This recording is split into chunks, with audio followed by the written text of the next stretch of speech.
So, when I was 16 years old, well, I was actually 15 when I got the truck.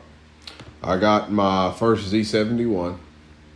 Well, at 15 years old, I bought the truck. It was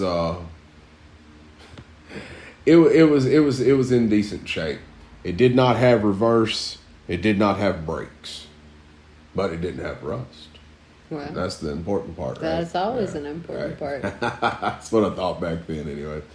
But it was a 1991 Z71. Had the 700R Ford transmission, and I went through a lot of those. I spent a lot of money and a lot of time on that truck. That was my baby, though, for a couple of years. That's what made me fall in love with, well, I can't say that's the one that made me fall in love with OBS trucks, but that cemented my love for OBS Chevy trucks. That one right there cemented it. That was my first one that I owned to myself, not my granddaddy's truck, not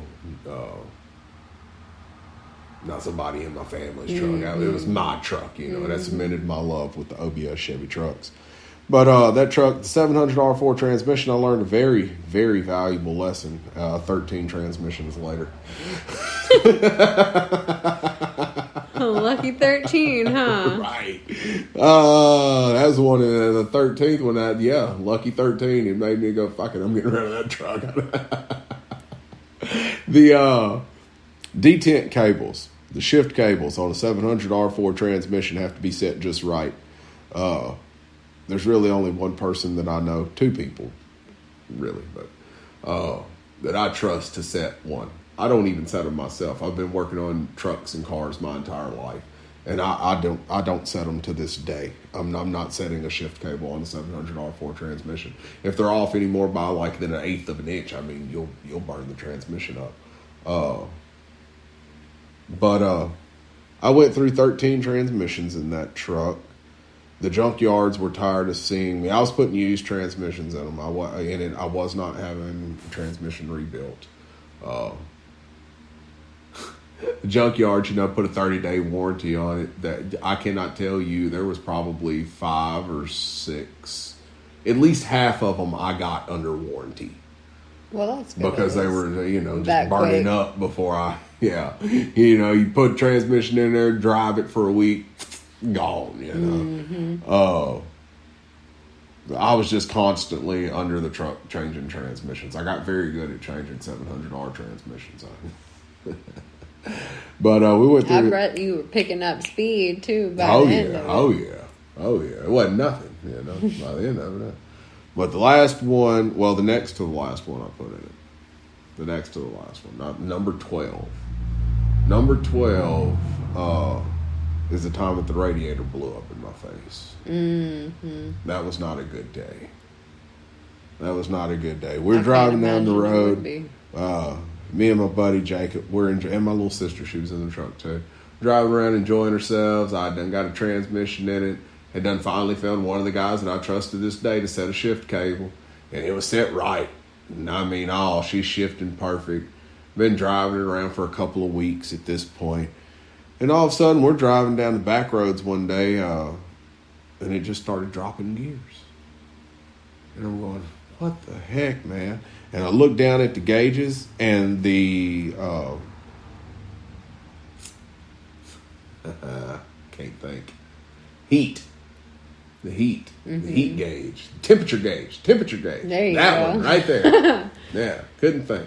The temperature gauge. Early morning brain fart. Yeah, The temperature gauge is pegged out way over to the right-hand side, and I'm going, oh, crap.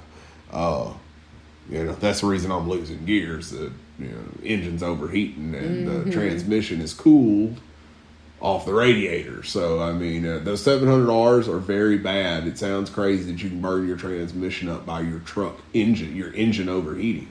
But they were well known for doing it with those 700Rs. They've done it constantly. Dang. But we pulled over. I'm trying to figure out what's going on. I pull into this driveway of this fella. He's outside. And I just assumed that we were going to need water. I got a leak somewhere. And I said, can I use your water hose? He goes, oh, yeah, no problem. I'll get it for you. Well, I just touched the radiator cap to see how hot it was. I just touched it. And as soon as I touched it, the whole housing and top of the radiator and everything just blew out. It was under such just that high pressure. Blew my sunglasses off my face, my hat off my head, scarred my stomach for life. Well, I can't say for life. It's pretty much, believe it or not, it's pretty much gone now. It was a bad scar for a lot of years. But that was the day. That was the day. And we ended up getting the water back in, and I realized that the thermostat had stuck closed. That's the reason the truck was overheating, and it was under such intense pressure. Took the radiator hose off of it, took the thermostat out of it, put it all back together so it wouldn't overheat no more.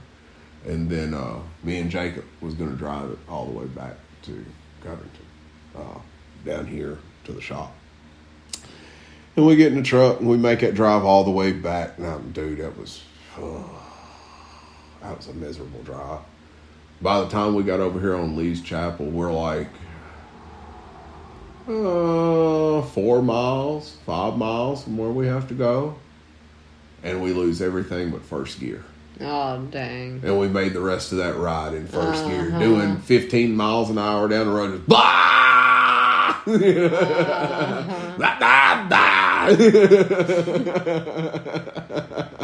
Oh, man. Last 5 miles took forever, man. That was a good truck though. We put one more transmission in it after that. I went and got another one out of the junkyard. Put that one in there, and that transmission was doing something I'd never seen happen before, and to this day I've never seen happen again. If you put the truck in drive, it would not shift out of first. In overdrive, it would not shift out of first gear. But if you pulled it down to third, it would shift into second. If you pulled it down to second, it would shift into third. If you pulled it down to first, it would click into overdrive. But you couldn't just pull it down to first, because at first I was like, did I somehow get the linkage backwards on this thing or something? So I just tried pulling it straight down to first and pulling off from a dead stop in first, and it wouldn't shift out of first. The only way that transmission would shift out of first gear is if you started in overdrive and worked your way down to go up. It was insanity. Insane. It was insanity. I never before seen a transmission do nothing like that. I've never seen it since. I didn't know it was possible. That's what happened. That's how that cookie crumbled. And I drove it straight over to my buddy's house. And I said, dude, what you got for sale around here? Because he was a wheeler and a dealer, and he always had trucks and cars and stuff for sale. And I was just completely just over and done with the truck by this point. And he said, man, I got this 1986 Dodge Special Edition cammed out 360 engine. He said, she's hot. She's hot. Needs a little headlight work, but she's hot. And I ended up trading him my truck after I took the lift kit and the tires and the roll bar out of the back of it, and traded him the rest of the truck for that truck. And that truck right there is a whole nother story for a whole nother time. That was a wild one. We had a lot of good times in that truck, but a lot of crap happened too.